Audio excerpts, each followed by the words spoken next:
Nightline begins with me, Azaria Tagaya. Let's take a look at the top stories. New ceiling price of standard chicken set at ringgit 40 per kilogram. And Hari Raya Eid al-Adha falls on July 10th.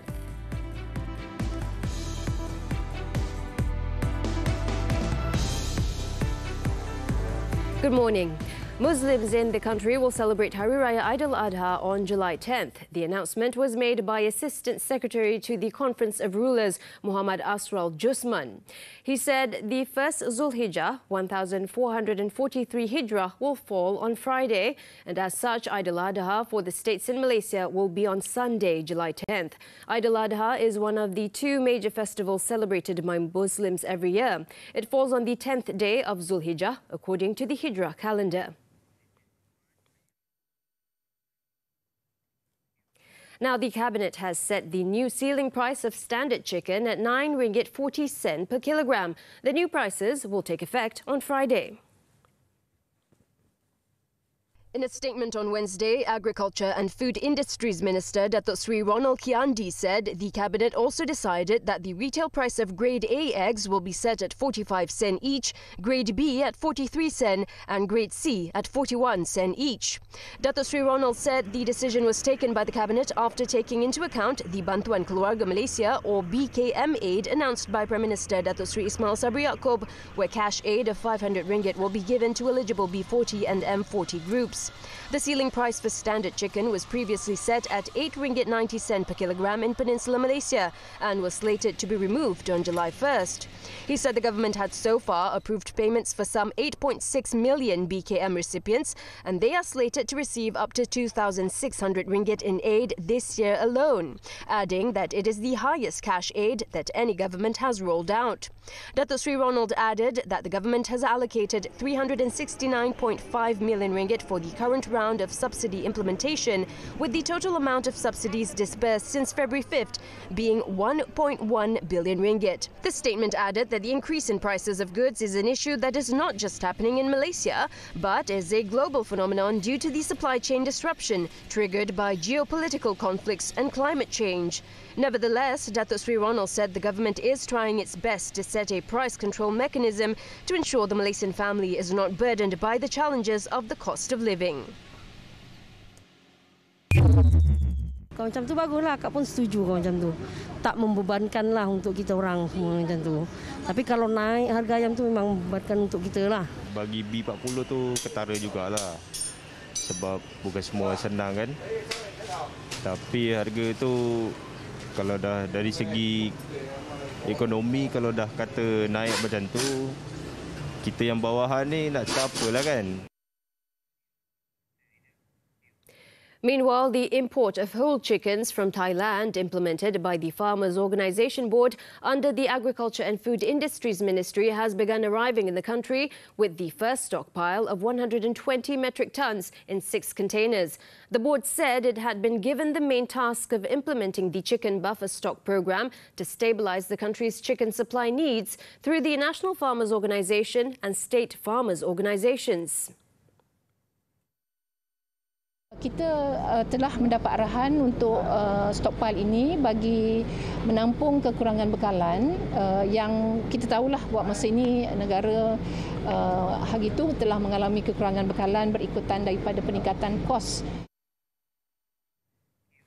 Besides Selangor, the State Farmers Organisation in Johor will be importing 3 containers of whole chicken, while Perak is set to receive 5 more containers in the near future. The import of whole chicken will be implemented in stages, with the total capacity of the initial phase amounting to 4,536 metric tons by the end of next month.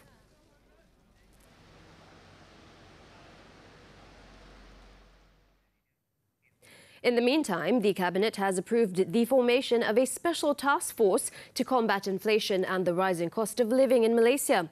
The special team, dubbed Jihad Tangani Inflasi, comprised of several senior figures, has been formed by the government following its weekly Cabinet meeting as it seeks to assist Malaysians burdened by the rising cost of living. Prime Minister Datuk Seri Ismail Sabri Yaakob said the special team would collect all relevant information from ministries, agencies and the public to draft a strategy and coordinate efforts in addressing issues concerning inflation. He said the special team, led by Communications and Multimedia Minister Tan Sri Anwar Musa, would coordinate efforts to control the rise in prices more efficiently and effectively.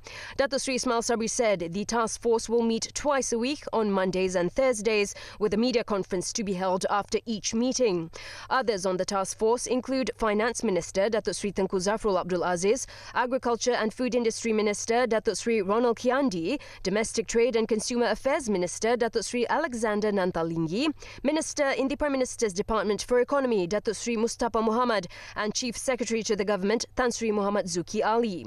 Datuk Seri Ismail Sabri also said specific officers from each ministry would be appointed as focal point officers to give immediate response to the special team, of which the Domestic Trade and Consumer Affairs Ministry will be its secretariat. The Prime Minister also stressed that the government is always working towards ensuring that Keluarga Malaysia is not seriously affected as a result of rising inflation around the world. The International Trade and Industry Ministry has reiterated its commitment towards enhancing bilateral and trade relations between Malaysia and Australia. Senior Minister Datuk Seri Muhammad Azmin Ali highlighted Malaysia's strong relationship with Australia during a working luncheon with Australian Foreign Affairs Minister Penny Wong, and asserted Malaysia's commitment to further elevate collaboration, especially in terms of trade and investments. Malaysia telah menandatangani dan meratifikasi 15 perjanjian perdagangan bebas, 7 secara bilateral dan 8 secara regional. Dan salah satu perjanjian perdagangan bebas ini adalah UNSFTA, ASEAN, Australia, New Zealand Free Trade Agreement, yang pastinya memberikan peluang kepada pemain-pemain tempatan untuk menembusi pasaran di kalangan negara-negara ASEAN dan juga Australia dan New Zealand. Dan ini kita dapat menikmati duty import yang dihapuskan ataupun pasaran yang lebih luas. Ini manfaat kepada negara kita. Datuk Seri Azmin said Malaysia was keen on agreements that would increase jobs, exports, encourage investments and promote growth for the economies of both nations. He said Malaysia also welcomed the knowledge transfer from Australia with regards to supply chain management, framework and governance structure on 6 industries to strengthen the Malaysia-Australia supply chain. The minister also acknowledged the Australian government's support with food standards, which he said would facilitate trade and serve the food security agenda of both Malaysia and Australia. Wong is on a 3-day official visit to the country to reaffirm Australia's commitment as a strategic partner to the region and discuss economic recovery, climate action, education ties and health security. Any objection to Tan Sri Muhammad Apandi Ali's appointment as chairman of the Special Task Force to review laws relating to the sovereignty over Pulau Batu Putih, Middle Rocks and South Ledge should have been raised and brought to the government's attention earlier. Minister in the Prime Minister's Department for Parliament and Law, Datuk Seri Wan Junaidi Tuanku Jaafar, stressed that no issues had arisen regarding the Cabinet's decision on October 29th last year to appoint Tan Sri Apandi as chairman, as due consideration had been given to the decision to set up the task force. Datuk Seri Wan Junaidi said this in a statement in response to Tun Dr. Mahathir Mohamad's decision not to continue with the witness interview session with the Task Force's Subcommittee on Tort of Misfeasance at the Attorney General's chambers on Tuesday.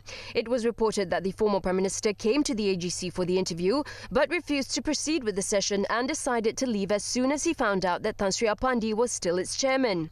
He said Tun Dr. Mahathir's decision not to cooperate was indeed disappointing and shocking to the panel of interviewers, and the thing that the former Prime Minister should have been able to share could not be obtained by the task force. Datuk Seri Wan Junaidi stressed that the Special Task Force was formed with specific objectives to review and study the legal options for Malaysia, as well as carrying out investigation relating to the withdrawal of the review application at the ICJ in 2018. The task force has been carrying out its duties for 7 months and will continue until the completion of the interim and final reports, and is also in the midst of preparing follow-up actions. The minister also said that it would be impossible for him to act arbitrarily without any justification to remove Tan Sri Apandi as the task force chairman when the decision on his appointment was made by the cabinet. Dato Sri Wan Junaidi also gave his assurance that the task force would continue its commitment and fulfill its responsibility to come out with a final report as planned, in line with the objective of its establishment, which is to review laws relating to the sovereignty over Pulau Batu Putih, Middle Rocks and South Ledge. The Yang di-Pertuan Agong Al-Sultan Abdullah Riayatuddin Al-Mustafa Billah Shah on Wednesday conferred the Yang di-Pertuan Agong Scholarship to 12 recipients at Istana Negara. 8 of the recipients were awarded the scholarship to pursue doctorate studies, PhD, while the remaining were for master's degree programs. 2 of the recipients will pursue their studies abroad, while the other 10 will continue their studies in the country this year. Since its introduction in 2006, a total of 187 individuals have received the Yang di-Pertuan Agong Scholarship. Also present at the event were Public Services Department Director General Datuk Sri Muhammad Shafiq Abdullah and Public Service Deputy Director General for Development Datuk Dr. Zulkapli Muhammad.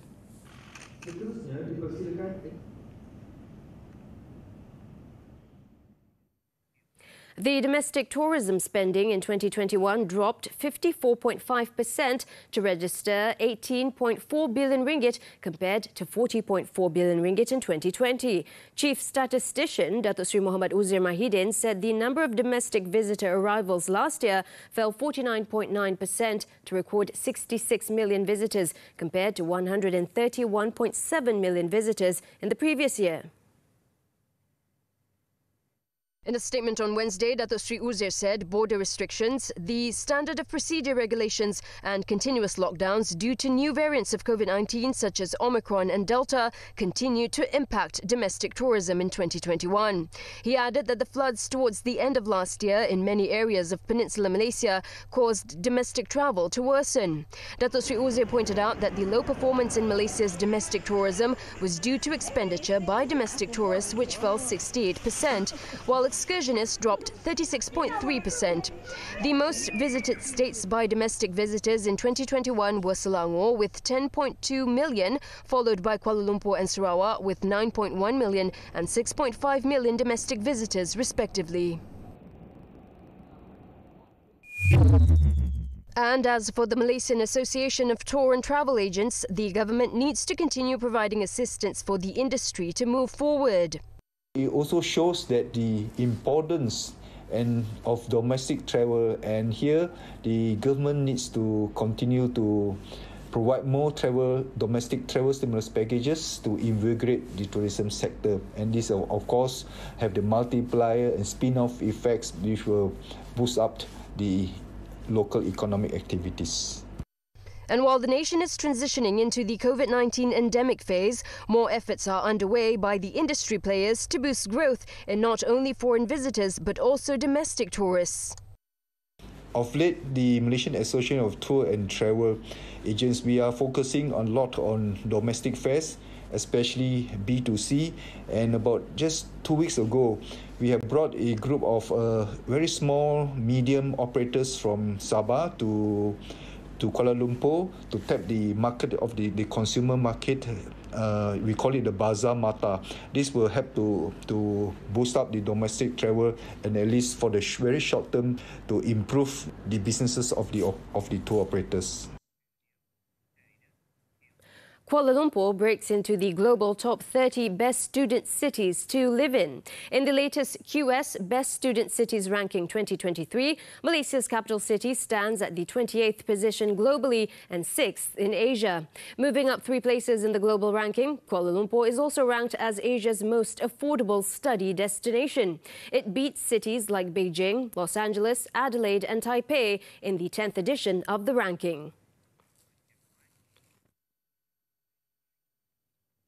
The Malaysian Communications and Multimedia Commission MCMC has approved the proposed merger between DG.com and Celcom Axiata. The merger will result in the formation of the country's largest mobile service operator. On April 1st, the Commission issued a statement of issues to DG and Celcom to address concerns that the merger would or was likely to significantly reduce competition. In response, the applicants had submitted an undertaking containing their commitment to addressing the competition issues highlighted by the MCMC. The MCMC had later considered the commitment offered by the applicants and is satisfied that it will significantly reduce the competition issues that will or may arise as a result of the merger. Meanwhile, Azaria and DG said the proposed merger is expected to be completed within the second half of this year. The completion of the merger is now subject to the approval from the Securities Commission, Bursa Malaysia, shareholders and fulfillment of other customary terms and conditions. Upon completion, Azaria and Telenor will hold equal ownership of 33.1% each in the newly merged company, which will be named Celcom DG Berhad and will continue to be listed on Bursa Malaysia. The MergeCo will provide better network quality and coverage to support the growing demand for data and digitalization. MergeCo will drive 5G solutions, catalyze new growth opportunities for large enterprises and SMEs, and partner with global digital giants in support of the Jendela and My Digital aspirations. It will invest up to 250 million ringgit over 5 years to build a world-class innovation center in Kuala Lumpur.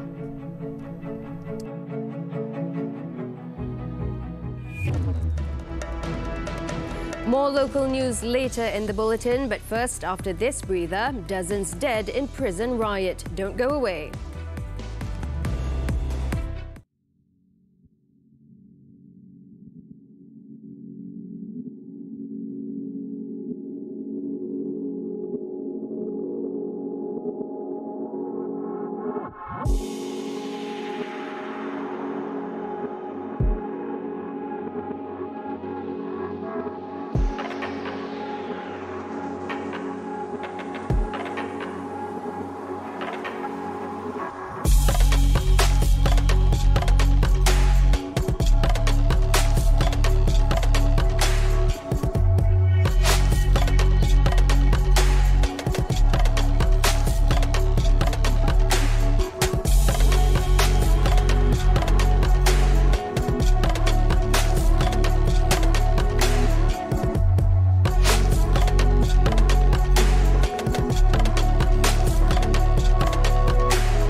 At least 52 inmates were killed and 26 others were left injured early on Tuesday after a fire broke out during a prison riot in southwestern Colombia, in one of the worst incidents of recent prison violence in the country. Authorities said the blaze erupted after an argument between inmates led one to set fire to a mattress, igniting the fire in a prison cell block that housed about 180 people.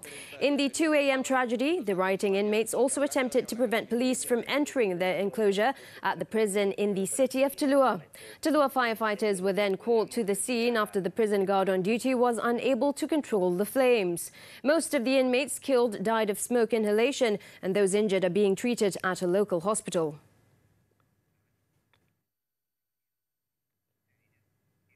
In another development, 2 Mexican nationals have been charged in the U.S. federal court after at least 51 migrants died from being trapped inside a sweltering tractor-trailer truck found abandoned in Texas. The 2 suspects, identified as Juan Francisco de Luna Bilbao and Juan Claudio de Luna Mendez, have been charged with possessing firearms while residing in the United States illegally. Investigators traced the truck's vehicle registration to a San Antonio address that they placed under surveillance and arrested the 2 men separately when each was seen leaving the residence.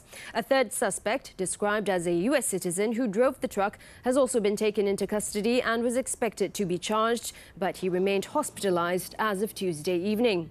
The 39 men and 12 women, most of them citizens of Mexico, were discovered on Monday in an industrial area on the outskirts of San Antonio, Texas, about 250 kilometers north of the U.S.-Mexico border.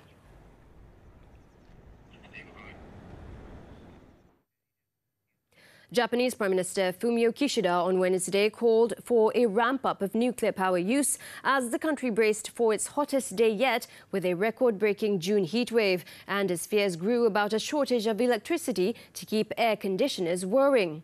This after temperatures of around 40 degrees Celsius were predicted in areas surrounding Tokyo on the fifth day of a heatwave that has seen the Japanese capital sizzle under its worst June heat since 1875. Japan Meteorological Agency forecasts Tokyo temperatures will not drop back to 30 degrees Celsius until July 5th, following which officials said the electricity demand and supply situation is expected to be the toughest in the last 3 days of this week to cater to power demand. Officials also called once again on households to save electricity as best they can without stinting on air conditioning, where it would endanger the health of the vulnerable. Some businesses also pledged to cut back on their usual operations to conserve power. Oh my God! Holy my God!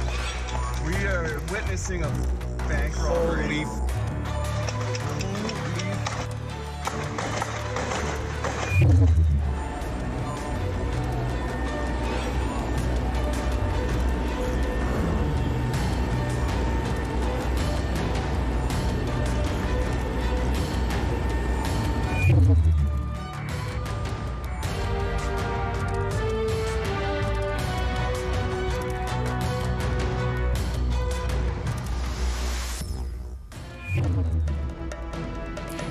Azaria through to the next round. Sports when we return.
Moving on to sports now, badminton and the 2022 Malaysia Open. National #1 men's singles shuttler Lee Zijia cleared the first round as expected by ousting Nyat Nguyen of Ireland at the Aziata Arena on Wednesday.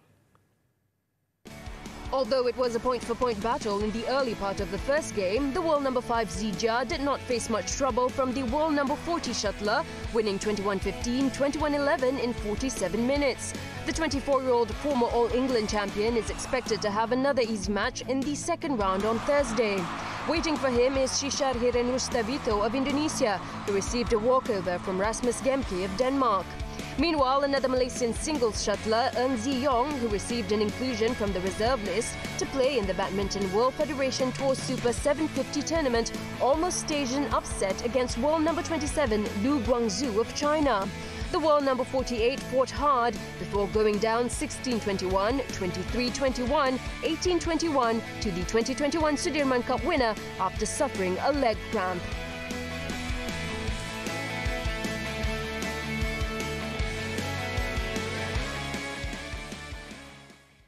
Turning to tennis now, the 2022 Wimbledon Championships. 23-time Grand Slam women's singles champion Serena Williams hopes of a victorious return to the Wimbledon after a year away from professional tennis ended with a shock first-round defeat to France's Harmony Tan. Serena took the first set 7-5 to enjoy a good start. Harmony, however, regained her momentum as she claimed the second set 6-1. The decider saw the two battling hard before Harmony emerged winner with a 7-6 win. Earlier, two-time champion Petra Kvitova of the Czech Republic fought back from a set down to defeat Italy's Jasmine Paolini in the first round. Kvitova lost the first set 2-6 before bouncing back to win the next two sets 6-4, 6-2. ringgit 60 million in losses in online scams. This and more after this breather.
Thanks for staying with us on Nightline. Selangor has recorded losses amounting to 56.9 million ringgit in online fraud cases during the first 6 months of this year. State Police Chief Dato' Arjunaidi Mohamad said the number involved 1,354 cases, with the Macau scam recording the highest number of online fraud cases.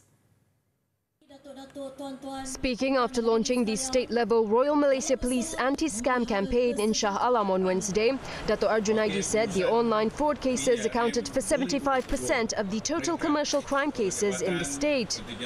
Kita tak tahu berapa banyak duit kita telah mengalir keluar negara. Hasil daripada kajian yang kita buat, siasatan yang kita buat, sebahagian besarnya telah mengalir keluar negara. Dan kita boleh bayangkan berapa banyak kerugian yang dialami oleh Malaysia. Dato' Arjunaidi said between January and June this year, more than 1,700 people had been detained for their role as mule account owners. He added that the use of mule accounts made it difficult for police to prove the involvement of the real criminals behind the scams. He also urged for the existing law under Section 420 of the Penal Code, namely fraud, to be amended so that it would be in line with advances in technology, saying that it currently was not equipped to handle situations related to online banking and money transfer systems. In Kelantan, police detained 4 men and seized 252,000 methamphetamine pills worth 2.5 million ringgit in 2 separate anti-drug operations recently. State Acting Police Chief Datuk Muhammad Zaki Harun said the 4, believed to be members of a drug trafficking syndicate, were hauled on Monday in Bachok and Kota Baru. 3 of the suspects were arrested in Kampung Jejuluk Bangu, while another suspect was detained in Tawang in the same day. 2 of them tested positive for methamphetamine, while one of the suspects had a record of drug abuse. The 4 have been remanded for 7 days from June 28th to July 4th. Police also seized a car, a motorcycle and cash worth 3,950 ringgit in different denominations. The case is being investigated under the Dangerous Drugs Act 1952.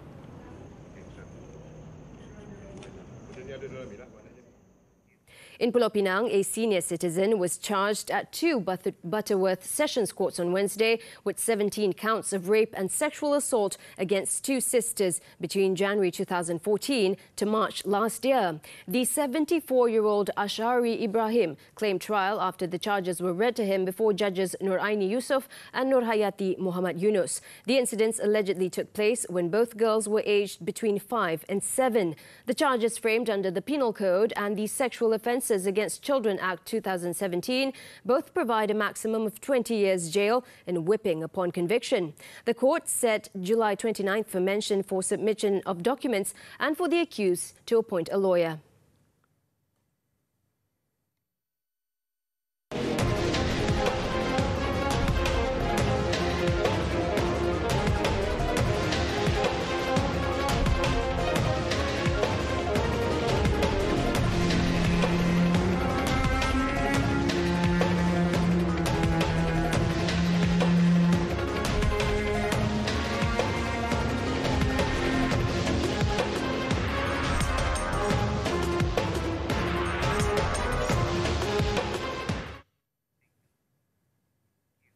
Now, as we wrap up Nightline this time around, let's take a look at the African fashion taking centre stage at London's Victoria and Albert Museum. It retraces clothing from the liberation years of the 1950s and 60s. With that, I'm Azaria Tagaya. Thank you for tuning in and take care.